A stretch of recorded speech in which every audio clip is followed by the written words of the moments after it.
Para quem não me conhece, meu nome é Bruno Nunes, hoje é dia 7/10/2020 e nessa aula a gente vai falar sobre macroeconomia. Vai ser a primeira aula que eu estou gravando aqui no canal sobre macroeconomia, então vai ser básico, mas eu vou passar tudo que eu vou abordar nas próximas semanas te mostrando por que eu acredito que macroeconomia é a principal razão que faz um trader ser consistente.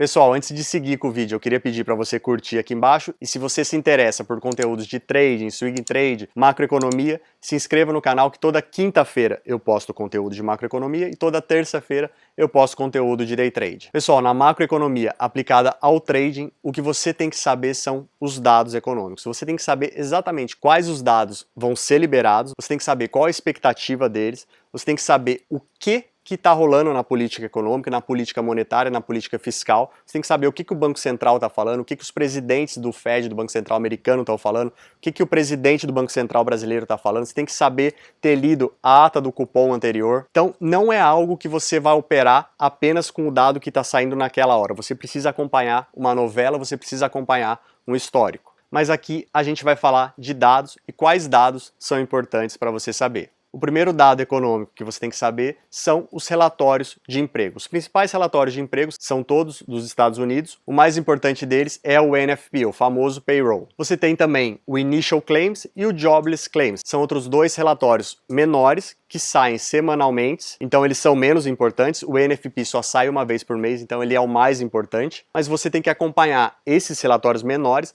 para conseguir definir, para conseguir variar a expectativa do NFP. Como que você faz para variar uma expectativa? A variação de uma expectativa definida pela Bloomberg ou pela Reuters ou por qualquer outro órgão é a ação mais importante que um trader pode tomar antes de abrir uma operação. Porque como que a expectativa da Bloomberg funciona? A expectativa da Bloomberg, a Bloomberg vai lá e liga para vários economistas. Quanto que você acha que vai ser o NFP? Quanto que você acha que vai ser o Initial Claims? E ela coleta vários dados e faz uma média. Essa média é o que você vê quando você entra no BR Investing e olha lá expectativa do NFP, do payroll. Porém, essa expectativa foi criada já há algum tempo, um mês atrás, 3 semanas atrás, e nessas 3 semanas as coisas podem mudar. E aonde você olha para ver se algo mudou? Você pode olhar o Initial Claims, você pode olhar o Jobless Claims e você pode olhar ainda o API, que é um relatório privado de emprego que sai 2 dias antes do NFP. E aí, vendo esses relatórios menores, você pode ajustar a sua expectativa para o NFP.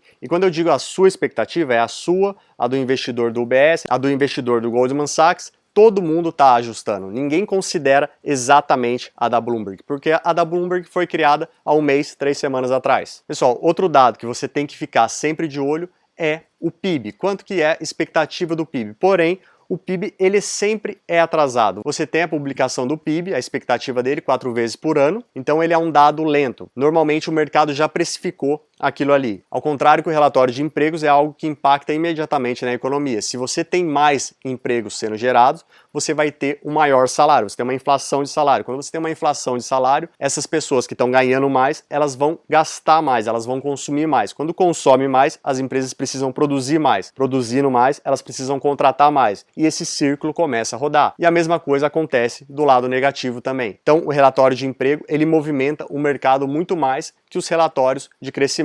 Outro relatório muito importante são os relatórios de inflação. Aqui no Brasil, o IPCA, nos Estados Unidos, o CPI. Quem está de olho nos relatórios de inflação? Quem está de olho nos relatórios de inflação são os bancos centrais. O Banco Central dos Estados Unidos ele tem 2 mandatos. O primeiro mandato é controle e estabilidade de preço. Então ele tem que ficar de olho na inflação. Esse é um dos motivos pelo qual ele existe. O outro mandato do Banco Central americano é o Full Employment. Ou seja, o Banco Central americano ele tem que prover condições para a economia americana ter uma capacidade máxima de empregos. Quanto mais empregos, melhor. Mas isso não acontece no mundo inteiro. O Banco Central Europeu, o único mandato dele é estabilização dos preços. Ele tem que controlar a inflação, ele não precisa se preocupar com o emprego. E aqui no Brasil a mesma coisa, o Banco Central brasileiro, o único mandato dele é controle de inflação, mas ele faz várias outras coisas, como interferência em campo e lobbies políticos. Mas pensando nos Estados Unidos, o que está acontecendo hoje? Qual que é a comunicação do Banco Central americano? O Banco Central americano, ele já falou depois do coronavírus, ele já vinha falando antes que ele não estava muito preocupado com a inflação.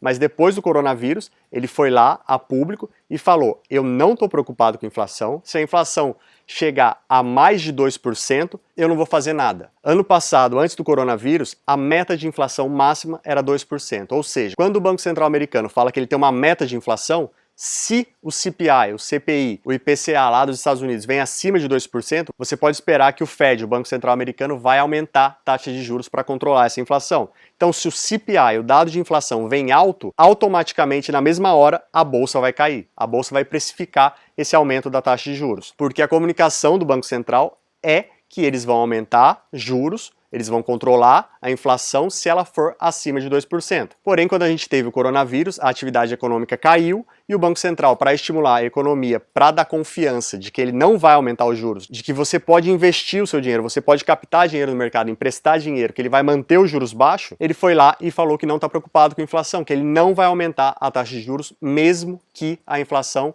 overshoot, foi a palavra que ele usou, mesmo que a inflação estoure para cima. Então você precisa saber disso para operar um CPI, para operar essa liberação de dados de inflação. Outro dado não tão importante quanto os anteriores, mas relevante, principalmente nos Estados Unidos, são dados de sentimento do consumidor. Você tem o dado da Universidade de Michigan, onde mensalmente ali você vai ter como que o consumidor americano está se sentindo. Quanto melhor o sentimento, mais inflacionário é. Quanto melhor o sentimento, melhor para as ações vão ser se o Banco Central não estiver preocupado com a inflação. Se o Banco Central estiver preocupado com a inflação e a inflação estiver iminente, provavelmente vai ser ruim para as ações. As ações vão cair porque vai precificar aumento da taxa de juros. Os dados de moradia, housing, também a gente vê mais nos Estados Unidos, mas eles não são relevantes, eles não movimentam muito o mercado. Eles vão movimentar o mercado em tempos como os de 2008, quando o mercado está preocupado com o mercado imobiliário. Eles também podem ser um indicador de inflação, porque quando você tem muita gente construindo, comprando casa, essas pessoas vão precisar comprar geladeira, comprar fogão, reformar a casa, então isso pode ser inflacionário também. E por fim, os dados de manufatura, os famosos PMIs, que são dados que você olha ali, quando ele vem acima de 50%, está mostrando expansão da economia. O setor de manufatura está se expandindo. Quando ele vem abaixo de 50, o número vem lá 47, 48, o mercado está contraindo. Então, a mesma coisa que os outros, ele mostra também a atividade econômica, o que pode mostrar a inflação, mas você precisa saber de toda a historinha para conseguir operar no mercado. Pessoal, e é essa historinha que eu vou conversar com vocês aqui. Eu vou fazer lives, eu vou postar vídeos de macroeconomia toda quinta-feira para discutir o que está acontecendo no mundo, o que significa isso, como que você pode operar isso. Então, se você se interessa por esse conteúdo, se inscreva no canal aí embaixo. Um abraço e até a próxima aula.